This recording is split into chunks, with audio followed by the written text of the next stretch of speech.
This week, we're diving into a case that has really shaken up the media landscape in Belgium. Yeah. You've seen the headlines about Sven Pichal, the radio personality known for The Inspector, being Uh-huh. charged with possession and distribution of child pornography. Uh-huh. We're going to unpack not just what happened, Yeah. but explore some of the unsettling questions this case raises. It's definitely a situation that challenges our assumptions about public figures. Right. We often build them up in our minds, and this stark contrast between Pichal's image and the severity of these charges has left a lot of people feeling betrayed. Right. And it's not just the shock of the charges themselves. Yeah. The details from the court case paint a very disturbing picture. Yeah. We know the court specifically noted the extremely young age of some of the victims depicted in the materials Pichal possessed. Right. What's your take on the additional information about his online chats, Yeah. where he was fantasizing about child sexual abuse? It adds another layer of complexity, for sure. Uh-huh. It's not just passive possession. It points to a more active engagement with these horrific fantasies. Right. This makes the case even more challenging to process Yeah. because it forces us to ask what leads someone to cross that line. Right. Is it compartmentalization, a sense of power and anonymity online, or something else entirely? It's hard to grasp, honestly, Yeah. especially when you consider Pichal's background. Mm-hmm. He was a fixture on VRT for over 2 decades. Right. Even had a popular show with Annemie Peters called Peters in Pichal. Right. To think that behind that familiar voice, this was going on, Yeah.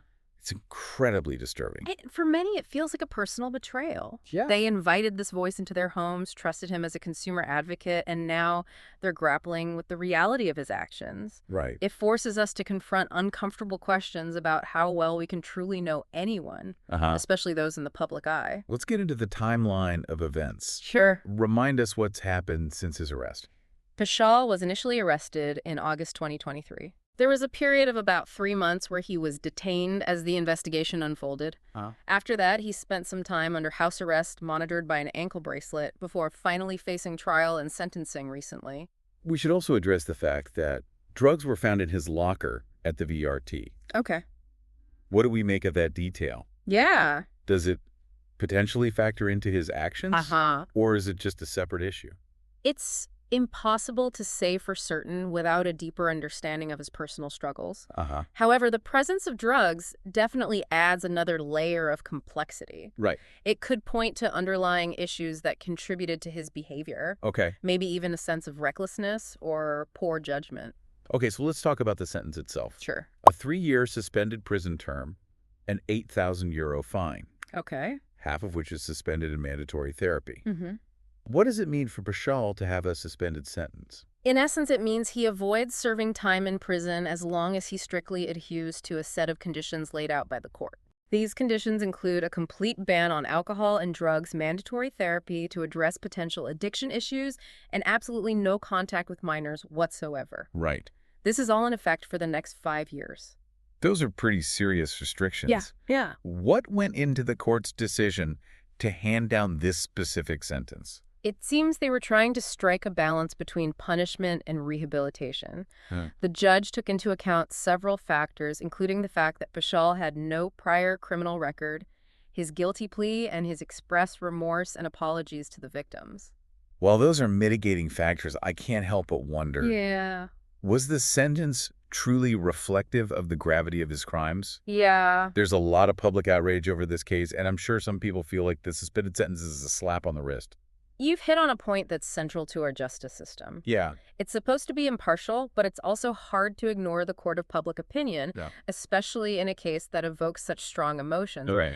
The prosecution was pushing for a harsher punishment, but the judge ultimately decided on this course of action. Yeah. It raises the question of what message this sends to both potential offenders and victims. And then there's the incident at the courthouse. Right. With the man throwing urine at Pichal. It's shocking and honestly kind of hard to process. Yeah.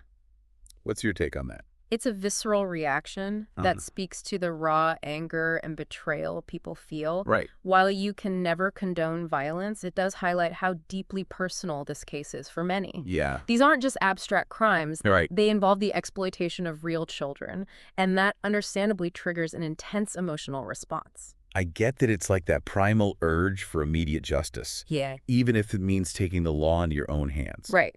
But as you said, we can't condone violence. Yeah. What are the likely consequences for this man who threw the urine? He will most likely face legal repercussions for his actions. Ah, Even though public sentiment might be on his side, assault is still a crime.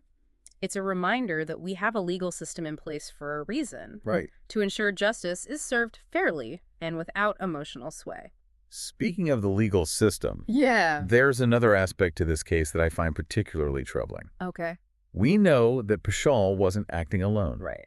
3 other individuals have been convicted in connection with him, and the sentences vary quite a bit. Yeah. One man even received a 7-year prison term. Right. What accounts for these differences in punishment? That's a great question. It highlights the nuances of sentencing guidelines and how judges weigh various factors when determining punishment. Yeah. In this specific case, the man who received the 7-year sentence was not only involved in distributing child pornography, but was also found to have committed acts of physical abuse against a child. Right. This distinction in the level of direct harm inflicted Yeah. likely played a significant role in the court's decision. So the court is essentially drawing a line between sharing these images and directly inflicting abuse. Precisely. Okay. While both are reprehensible and harmful, the legal system often treats them as distinct categories of crime, with varying levels of severity. Okay. This isn't to say that sharing child pornography isn't a serious crime. Right. It absolutely is. Yeah. But the sentencing guidelines tend to reflect the degree of direct involvement in the abuse itself. Okay, so the court is making a distinction. Right. But does that distinction hold up ethically?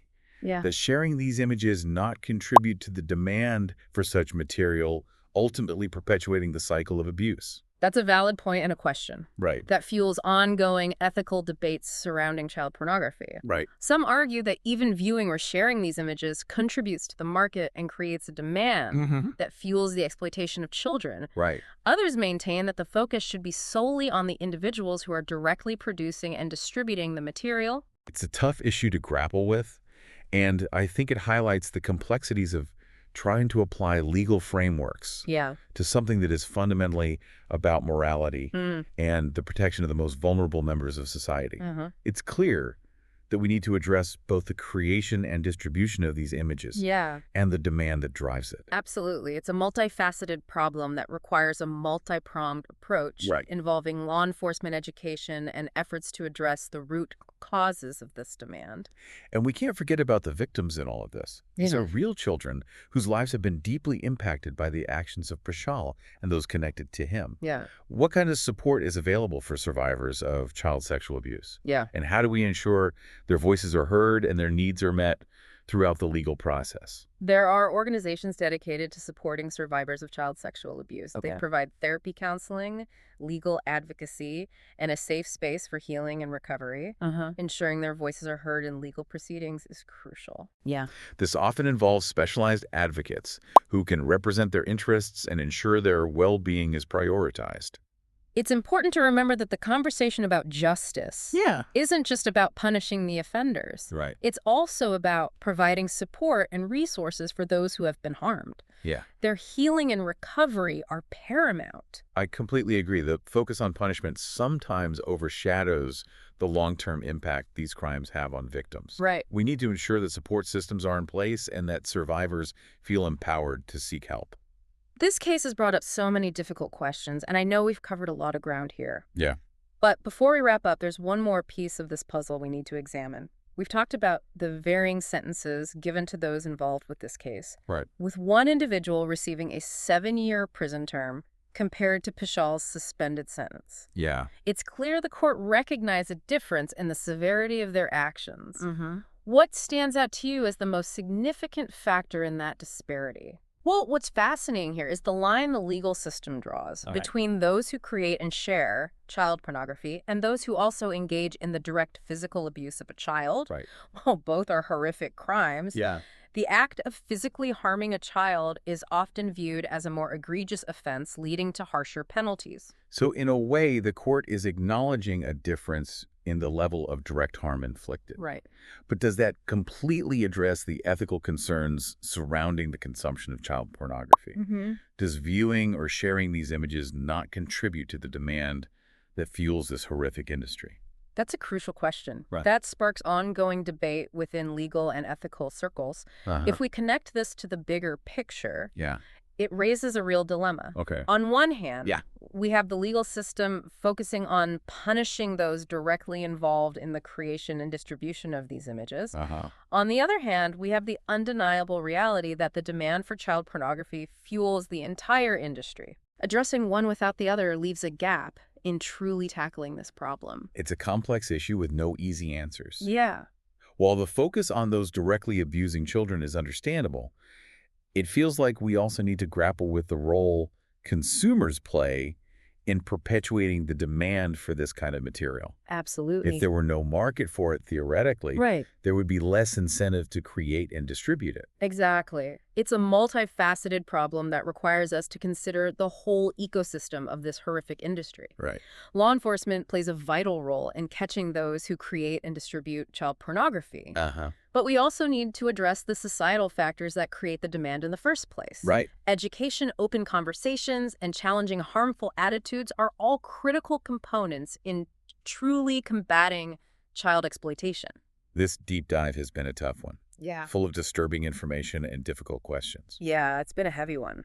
It's clear there's no easy resolution to the problem of child sexual abuse and exploitation. As we wrap up, what are some key takeaways you want to leave our listeners with?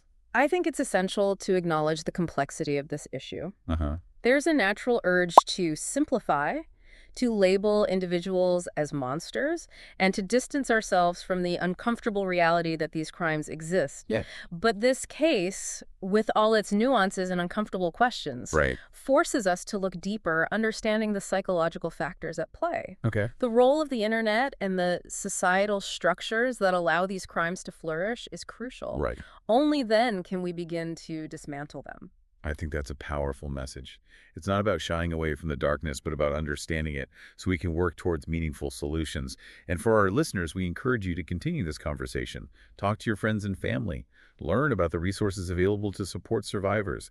And stay informed about the issues surrounding child sexual abuse and exploitation. We often focus on the legal ramifications, but it's crucial to remember the human cost. The victims in these cases deserve our empathy, support, and unwavering commitment to creating a world where children are truly safe and protected.